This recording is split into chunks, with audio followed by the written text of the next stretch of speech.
Hello pharma student, कैसे हैं आप सब? बढ़िया, मज़े में। जैसा आप लोग को पता होगा, हम लोग पढ़ रहे हैं डी फार्मा फर्स्ट ईयर का फार्मास्यूटिक्स का चैप्टर नंबर 5। चैप्टर नंबर 5 हमने पिछली क्लास में हमने बात कर लिया था नेजल प्रिपरेशन के बारे में। आज के क्लास में हम बात करने वाले हैं इसके आगे का टॉपिक ईयर प्रिपरेशन के बारे में। बिना किसी देरी के चलते हैं अपने टॉपिक की तरफ, ईयर प्रिपरेशन। हम इसी वीडियो में ईयर प्रिपरेशन को भी ख़त्म कर देंगे, बहुत छोटा सा ही है और ऑलरेडी आपको सबको पता है। जैसे नेजल प्रिपरेशन था, मतलब नाक के थ्रू दवा लिया जा रहा था। ईयर प्रिपरेशन मतलब वही जो दवाएं जो कान के थ्रू लिए जाएं। क्लियर? तो ईयर प्रिपरेशन में फार्मास्यूटिकल डोजेस फॉर्म होती है जिन्हें कान में एडमिनिस्टर किया जाता है, यानी कान के थ्रू दिया जाता है ताकि लोकल या सिस्टमेटिक इफेक्ट प्राप्त हो सके। जैसे हमने अभी बात कर रहे थे नेजल के लिए, वैसे इसके लिए जैसे लोकल इफेक्ट क्या हो सकता है? जैसे इन्फ्लामेशन में वैक्स रिमूवल में वैक्स, मान लीजिए आपके कान में जो वैक्स होता है, यानी जो खूंट जिसको हम बोलते हैं, ठीक, खूंट जो इसको बोलते हैं, उस खूंट को निकालने के लिए, उसको ढीला करने के लिए इस्तेमाल किया जा सकता है इस दवा का। नहीं तो हो सकता है कान में आपके सूजन हो, उसके लिए हो सकता है आपके कान में कोई फंगल या बैक्टीरियल इन्फेक्शन हो, उसके लिए इसका इस्तेमाल किया जाता है। या सिस्टमेटिक इफेक्ट के लिए भी, यानी हम अगर दवा कान में डालेंगे तो कान से एब्जॉर्ब होकर ब्लड में पहुंच जाएगा। क्लियर?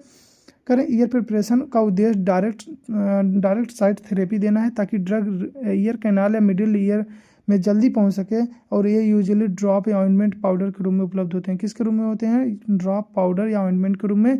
और देने का एक ही उद्देश्य है कि जिससे जो दवा हो हमारे मिडिल ईयर तक जल्दी, यानी ईयर कैनाल तक जल्दी से पहुंच जाए। क्लियर? एडवांटेज की बात करेंगे इसके, यानी लोकल इफेक्ट दे सकता है जैसे ईयर इन्फेक्शन में, इन्फ्लामेशन में, या फिर वैक्स को रिमूव करने में। रैपिड एक्शन मतलब तुरंत काम करेगा, यानी सीधे ही अफेक्टेड एरिया में पहुंचती है, उसको सीधे, मान लीजिए आपके कान में इन्फेक्शन है तो आपको सीधा दवा कान में देंगे तो जल्दी काम करेगी। नॉन इन्वेसिव मतलब हम सब जानते हैं इंजेक्शन की ज़रूरत नहीं पड़ेगी। ईजी टू एडमिनिस्टर, आप आसानी से ले सकते हैं, किसी एक्सपर्ट की ज़रूरत नहीं है उसको देने के लिए। मिनिमल सिस्टमेटिक एब्जॉर्प्शन, यानी इसका जो साइड इफेक्ट है सिस्टमेटिक एब्जॉर्प्शन हो सकता है, साइड इफेक्ट इसका कम से कम देखने को मिलता है। क्लियर? डिसएडवांटेज की बात करेंगे, लोकल इरिटेशन आपने कान में लिया, हो सकता है किसी को उससे प्रॉब्लम हो तो बर्निंग या स्टिंगिंग या ऐसा जलन महसूस हो सकती है उस पेशेंट को। साथ में लिमिटेड पेनिट्रेशन, यानी only superficial effect unless tympanic membrane damage, हो सकता है उसको आप सुपरफिशियल ना लें, अगर ज़्यादा अमाउंट में ले रहे हैं तो टिम्पैनिक मेम्ब्रेन तक पहुंच जाती है, तो टिम्पैनिक मेम्ब्रेन आपकी डैमेज कर सकती है। ठीक। और साथ में और क्या डिसएडवांटेज है? शॉर्ट ड्यूरेशन ऑफ एक्शन, यानी कुछ समय के लिए होता है, उसके बाद फिर से वही दर्द। अगर मान लीजिए आपके कान में दर्द हो रहा है, आपने दवा लिया तो आप कुछ टाइम के लिए ठीक, फिर उसके बाद फिर अपना फिर अपना दर्द स्टार्ट हो जाता है। ठीक। तो करें उसका शॉर्ट ड्यूरेशन, यानी कुछ समय के लिए होता है। साथ में कंटामिनेशन रिस्क होता है, इम्प्रॉपर हैंडलिंग से इन्फेक्शन फैल सकता है। Not suitable in ruptured ear drum, मान लीजिए आपका ईयर ड्रम रप्चर हो गया है, डैमेज हो गया है, तब आप उस दवा को नहीं ले सकते हैं, नहीं तो क्या हो जाएगा? टॉक्सिक हो जाएगा, जाके ईयर ड्रम जो आपका डैमेज, जो रप्चर हुआ, जो डैमेज हुआ है, जाके और ज़्यादा नुकसान कर देगा। टाइप्स ऑफ ईयर प्रिपरेशन की बात करेंगे तो यहाँ पर हमको 3 पढ़ना है, ईयर ड्रॉप, ईयर ऑइंटमेंट और ईयर पाउडर। क्लियर? एक एक करके बात करेंगे। ईयर ड्रॉप, यानी जिसको हम कान के ड्रॉप के नाम से जानते हैं। ईयर ड्रॉप वो लिक्विड टॉपिकल प्रिपरेशन होते हैं जिन्हें ईयर कैनाल में डालकर एडमिनिस्ट्रेशन किया जाता है, जिन्हें हम ईयर कैनाल में सीधा क्या करते हैं? डाल देते हैं। लिक्विड है, पता है, टॉपिकल इसलिए क्योंकि स्किन पे अप्लाई हो रही है, कान हमारी क्या है कि स्किन है। क्लियर? तो करें जिसे ईयर कैनाल में डाला जाता है, एडमिनिस्टर किया जाता है। इनका मुख्य उद्देश्य होता है लोकल इफेक्ट प्रदान करना, जैसे इन्फेक्शन, मान लीजिए इन्फेक्शन हो गया कान में, किसी के संक्रमण हो गया उसके लिए, साथ में या इन्फ्लामेशन हो गया या कोई दर्द हो गया कान में, तो लोकल इफेक्ट के लिए। और साथ में वैक्स रिमूवल, यानी कान की मैल जिसे हम खूंट बोलते हैं, हमने बताया था जिसे हम खूंट बोलते हैं, तो उसको निकालने के लिए इसका इस्तेमाल किया जाता है। ईयर ड्रॉप का यूज इसलिए किया जाता है क्योंकि ड्रग डायरेक्टली अफेक्टेड एरिया में पहुंचे। हम ईयर ड्रॉप का इस्तेमाल इसलिए करते हैं जो कान में जो इन्फेक्शन है, जो भी प्रॉब्लम हो रही है, तो दवा हमारा सीधा कहाँ हो जाए? उस इफेक्टेड एरिया में पहुंच जाए, जिससे सिस्टमेटिक साइड इफेक्ट कम हो, जिससे जो भी साइड इफेक्ट, जो सिस्टमेटिक साइड इफेक्ट होने वाले हैं, यानी ब्लड में एब्जॉर्ब होकर जो साइड इफेक्ट दिखाने वाले थे, वो साइड इफेक्ट देखने को न मिले। ये preparation usually aqueous, alcoholic and oil based solution में होता है। प्रिपरेशन किस में होगा? हो सकता है एक्वस रहेगा या एल्कोहलिक रहेगा या किसी ऑयल बेस्ड सॉल्यूशन का ये रहता है। डिफिनीशन की बात करेंगे तो year drop over liquid preparation है जिसे कान में डालकर लोकल थेरेपेटिक इफेक्ट प्राप्त करने के लिए डिजाइन किया गया है। यानी इसको क्या करते हैं? इसको कान में डाला जाता है, इससे लोकल थेरेपेटिक इफेक्ट देखने को मिलता है। अब इसमें रहता क्या क्या हम जानते हैं। ड्रग रहेगा हमारा एक्टिव इंग्रेडिएंट, जैसे थेरेपेटिक जो इफेक्ट देता है, जो हमारी बीमारी को ठीक करता है, हमने बात पहले भी कर चुके हैं इसके बारे में। जैसे उसमें क्या क्या, इसमें क्या रहेगा, बेंजोकैन, सिप्रोफ्लॉक्सासिन, क्लोट्रिमाजोल। बेंजोकैन एक जान लीजिए एक एनेस्थीसिया है। बेंजोकैन एक एनेस्थीसिया जो कान में जाने के बाद क्या करता है, वहाँ पे अगर दर्द उर्द हो रहा है तो वहाँ शून्य करने का काम करता है, जिससे आपको तुरंत रिलीफ मिल जाएगा, दर्द का अनुभव नहीं होगा। सिप्रोफ्लॉक्सासिन हमारा एक एंटीबायोटिक होता है, जो बैक्टीरियल एंटीबायोटिक है, जो बैक्टीरिया के खिलाफ जाके बैक्टीरिया माइक्रोब्स को किल करता है। क्लोट्रिमाजोल हमारा एक एंटी फंगल एजेंट होता है, जो कि फंगस को जाकर क्या करता है, खत्म कर देता है। क्लियर। तो इन सब के क्या आ जाते हैं, हमारे पास आते हैं कि ईयर ड्रॉप आते हैं। तो ईयर ड्रॉप के माध्यम से इन सब के, अगर जब डॉक्टर चेक करता है कि बैक्टीरियल इन्फेक्शन है तो बैक्टीरिया वाला ईयर ड्रॉप देगा, मतलब उसमें सिप्रोफ्लॉक्सासिन रहना चाहिए। अगर फंगल है तो उसमें क्लोट्रिमाजोल होना चाहिए। क्लियर।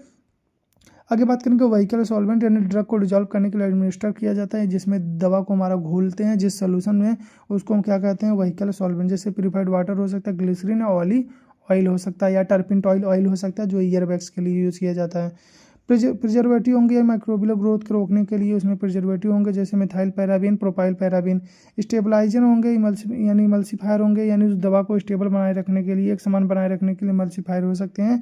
पीएच एडजस्टर्स होते हैं, या ईयर कैनाल इरिटेशन कम हो, यानी हो सकता है वो एसिडिक ना हो या बहुत ज़्यादा एल्कलाइन ना हो, जो नॉर्मल पीएच पे हो, उसी के हिसाब से उसको कंट्रोल करने के लिए पीएच एडजस्टर भी होते हैं। मेथड ऑफ प्रिपरेशन, इसको बनाया कैसे जाता है, ड्रग डिजॉल्व किया जाता है अप्रोप्रिएट सॉल्वेंट में, और एडिटिव या जैसे प्रिजर्वेटिव स्टेबलाइजर मिलाए जाते हैं। कंटिन्यूस स्टीयरिंग किया जाता है, उनको लगातार घुमाया जाता है, जिससे एक समान का सोल्यूशन बन जाए। और स्टेराइल फॉर्मेशन की जाती है, स्पेशली एक्वस ईयर प्रिपरेशन के लिए। स्टेराइल फिल्ट्रेशन मतलब उसमें कोई भी बैक्टीरिया माइक्रोब ग्रोथ बैक्टीरिया ना होने पाए, मतलब फ्री फ्रॉम माइक्रोब होने चाहिए, जो भी हमारा सोल्यूशन है। फिर उसे बोतल में भर कर लेबल करके सील करके मार्केट में बेच दिया जाता है। एडवांटेज की बात करेंगे, डायरेक्ट लोकल एक्शन देता है, यानी इन्फेक्शन वाली या जो जहाँ भी प्रॉब्लम हो रही है कान में, वहाँ पे हम सीधा उसको दे सकते हैं, डायरेक्ट इफेक्ट देगा। रैपिड रिलीफ, तुरंत रिलीफ देगा, तुरंत काम करेगा। नॉन इन्वेसिव इंजेक्शन की ज़रूरत नहीं पड़ती है। ईजी टू यूज, आसानी से आप उसे यूज कर सकते हैं। उसके बाद मिनिमल सिस्टमेटिक एब्जॉर्प्शन, यानी साइड इफेक्ट जो होगा कम से कम देखने को मिलेगा। डिसएडवांटेज की बात करेंगे, डिसएडवांटेज क्या, लोकल इरिटेशन और बर्निंग हो सकता है कि आपको कान में लेने के बाद क्या हो, बर्निंग हो, जलन महसूस हो सकता है। लिमिटेड पेनिट्रेशन, यानी मिडिल ईयर तक केवल टिम्पैनिक मेम्ब्रेन रप्चर होने की से होने पर ड्रग पहुंचती है। करें हो सकता है मिडिल ईयर तक, अगर मान लीजिए आपका दवा पहुंच जा रहा है तो मतलब कहीं ना कहीं आपका जो टिम्पैनिक मेम्ब्रेन है वो क्या हो गया, रप्चर हो गया, जिसके कारण वो क्या हो जा रहा है, दवा आपके मिडिल ईयर तक पहुंच जा रहा है। क्लियर। करें शॉर्ट ड्यूरेशन ऑफ एक्शन, वो क्या होगा, कम समय के लिए दिखाई देगा, मैं कम समय के लिए अपना एक्शन शो करेगा, लंबे समय के लिए नहीं होता है। कंटामिनेटेड रिस्क, यानी कंटामिनेट कर सकता है यानी उसमें कोई भी इन्फेक्शन कॉज हो सकती है, अगर आप उसको इन प्रॉपर हैंडलिंग करते हैं, अच्छे से आप उसको यूज नहीं करते हैं। जैसे करें टिप टचिंग, मान लीजिए आप उसको, जो टिप है जहाँ से आप ड्रॉप गिरा रहे थे, आप उसको बार बार उसको टच कर रहे हैं, तो आपके हाथ के थ्रू वहाँ पे इन्फेक्शन बैक्टीरिया ग्रोथ हो सकती है। Not suitable for in ruptured ear drum, अगर ईयर ड्रम अगर रप्चर है, अगर डैमेज है, तो आप उसको यूज नहीं करेंगे, नहीं तो क्या हो सकता है, टॉक्सिक हो सकता है। Clear. Storage of year drop को स्टोर कैसे करना है, कूल एंड ड्राई में, टाइटली क्लोज में, अवॉइड डायरेक्ट सनलाइट से बचाना है। Do not touch the dropper tip, उसके टिप को टच नहीं करना है कंटामिनेट से बचने के लिए। और रेफ्रिजरेटर रिक्वायर्ड, अगर उसको रेफ्रिजरेटर यानी फ्रिज में रखने की ज़रूरत है तो उसे हम फ्रिज में रखेंगे। क्लियर। यही चीज़ें हम नाक के लिए भी, जो नेजल के लिए, उसके लिए भी हम स्टोरेज कंडीशन लिख सकते हैं। एग्जाम्पल की बात करेंगे तो बेंजोकैन ईयर ड्रॉप आता है एनाल्जेसिक, दर्द के लिए हमने बताया था, एनेस्थीसिया होता है, दर्द में यानी कम कर देगा। सिप्रोफ्लॉक्सासिन एंटीबायोटिक होता है, जो बैक्टीरिया को किल कर देगा। नियोमाइसिन भी ईयर ड्रॉप आता है, ये भी एंटीबायोटिक है। क्लोट्रिमाजोल होता है, एंटी फंगल होता है। और हाइड्रोजन पेरोक्साइड ईयर ड्रॉप आता है, वैक्स रिमूवल, आपके कान में अगर वैक्स हो गया यानी मैल हो गया है तो उसको निकालने के लिए हाइड्रोजन पेरोक्साइड ईयर ड्रॉप आता है। क्लियर। ये देखिए आपका क्लोट्रिमाजोल का है, जिसमें लिग्नोकैन मिला है। लिग्नोकैन हम जानते हैं कि हमारा एक एनेस्थीसिया है, ठीक। लिग्नोकैन हमारा क्या है, एनेस्थीसिया है, जो कि शून्य करने के लिए इस्तेमाल किया जाता है। अगला है हमारा ईयर स्प्रे। ईयर स्प्रे क्या है, ईयर स्प्रे एक लिक्विड टॉपिकल प्रिपरेशन है, जिसे प्रेशराइज बॉटल में पंप में भरा जाता है, और उस पंप के डिवाइस के माध्यम से हमारे कान में क्या किया जाता है, उसे स्प्रे किया जाता है। इसका उद्देश्य क्या है, लोकल इफेक्ट देना है, जैसे इन्फेक्शन में, इन्फ्लामेशन में, वैक्स को रिमूव करने में, साथ में दर्द को भी कम करने के लिए। एडवांटेज की बात करेंगे, ईजी अप्लीकेबल है, आसानी से आप इसे ले सकते हैं स्प्रे, यानी जल्दी से ले सकते हैं, और मैक्सिमम एरिया को कवर भी कर सकते हैं, यानी स्प्रे के माध्यम से पूरे कान को कवर भी कर सकता है। रैपिड एक्शन मतलब आपको पता ही होगा, यानी सीधे इफेक्टेड एरिया पे यूज कर रहे हैं तो जल्दी काम करेगा। नॉन इन्वेसिव मतलब इंजेक्शन की जरूरत नहीं है। पेशेंट फ्रेंडली मतलब पेशेंट इसको आसानी से ले सकता है। और मिनिमल सिस्टमेटिक एब्जॉर्प्शन, यानी इसका जो साइड इफेक्ट है वो देखने को कम मिलेगा। डिसएडवांटेज की बात करेंगे, लोकल इरिटेशन काज कर सकता है। आप कान में डायरेक्टली ले रहे हैं तो वहाँ पे जाके इरिटेशन यानी बर्निंग या स्टेनिंग ये सब कॉज कर सकता है। डिवाइस डिपेंडेंट है, यानी इसमें एक डिवाइस की मदद चाहिए उसको स्प्रे करने के लिए। शॉर्ट ड्यूरेशन यानी कम समय के लिए होता है, लंबे समय के लिए आपको कान को रिलीफ नहीं देगा, यानी कम समय के लिए होगा। ठीक, उसके बाद क्या, रिस्क ऑफ कंटामिनेशन, यानी उसको आप अच्छे से यूज नहीं कर रहे हैं तो कंटामिनेशन का भी रिस्क होता है। कॉस्टली होगा, क्योंकि हमको प्रेशराइज स्प्रे की जरूरत पड़ेगी तो महंगा भी हो सकता है। एग्जाम्पल की बात करें, सिप्रोफ्लॉक्सासिन ईयर स्प्रे भी आता है, एंटीबायोटिक के लिए यूज होता है। हाइड्रोकॉर्टिसोन ईयर स्प्रे आता है, एंटी इन्फ्लेमेटरी, सूजन के कम करने के लिए यूज किया जाता है। ओलिव ऑयल स्प्रे होता है। वैक्स सॉफ्टन, यानी जो खूंट है, जो मैल है कान का, उसको कम कर निकालने के लिए, कम ढीला करने के लिए, सॉफ्ट करने के लिए आता है। एसिटिक एसिड ईयर स्प्रे आता है, एंटी माइक्रोब को किल करने के लिए आता है। साथ में नियोमाइसिन ईयर स्प्रे आता है, इन्फेक्शन ट्रीटमेंट, कोई इन्फेक्शन उसको ट्रीटमेंट करने के लिए आता है। क्लियर। आगे बात करेंगे ईयर ऑइंटमेंट या जेल। देखिए अभी हमने बात किया था, जो ऊपर थे वो 2 शॉर्ट वाले थे, यानी कम समय के लिए थे। अभी ईयर ऑइंटमेंट या जेल होंगे, ये क्या होंगे, लंबे समय के लिए होंगे।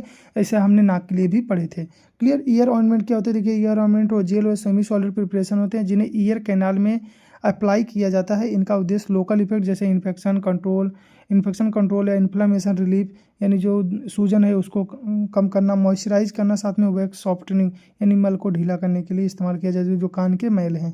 क्लियर।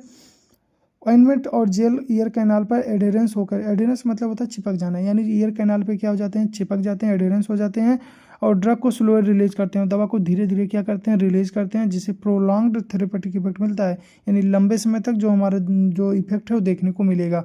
क्लियर। जबकि हमारे जो ईयर ड्रॉप ईयर स्प्रे था वो उसमें क्या था, ड्रॉबैक था। क्लियर। इसमें क्या हो जाएगा, प्रोलॉन्ग लंबे समय तक थेरेपेटिक इफेक्ट देखने को मिलेगा। क्यों, क्योंकि जो हमारा जेल है, ऑइंटमेंट है, वो हमारे ईयर के जो ईयर कैनाल है वहाँ पे जाके क्या हो जाएंगे, एडहेरेंस हो जाएंगे, वहाँ पे जाके चिपक जाएंगे। क्लियर। जेल्स हल्के होते हैं, ऑइंटमेंट रिलेटिव ग्रेसी होता है। जो जेल्स होते हैं थोड़ा हल्के होते हैं, ऑइंटमेंट क्या होता है, ग्रेसी भी होता है। ग्रेसी मतलब थोड़ा जो छटकन या फिसलन टाइप के होते हैं, आपको हम लोग को पता होगा। क्लियर। डिफिनीशन क्या होता है, ईयर ऑइंटमेंट व जेल व सेमी सॉलिड प्रिपरेशन है जिसे कान में अप्लाई करने के ड्रग को लोकल थेरेपेटिक इफेक्ट प्रदान करने के लिए डिजाइन किया गया है।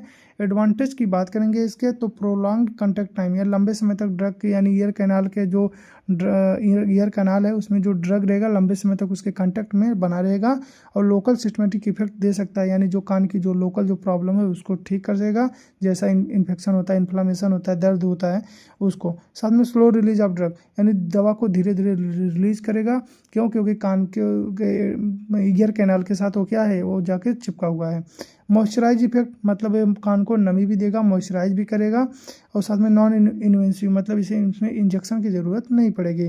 डिसएडवांटेज की बात करेंगे, मेसी एप्लीकेशन यानी थिक कंसिस्टेंसी होगी, यानी इसकी जो कि एक परत की तरह क्या हो जाएगी, कान में जाके चिपकी रहेगी। Patient complication, some patient uncomfortable हो सकते हैं, कुछ पेशेंट लगेगा हमारे कान में का पड़ा हुआ है, तो उनके लिए क्या अनकंफर्टेबल हो सकता है। लिमिटेड ड्रग डोज, ज़्यादा ड्रग को इंक्लूड नहीं कर सकते हैं, यानी उसको इंक्लूड करना डिफिकल्ट होगा। ठीक।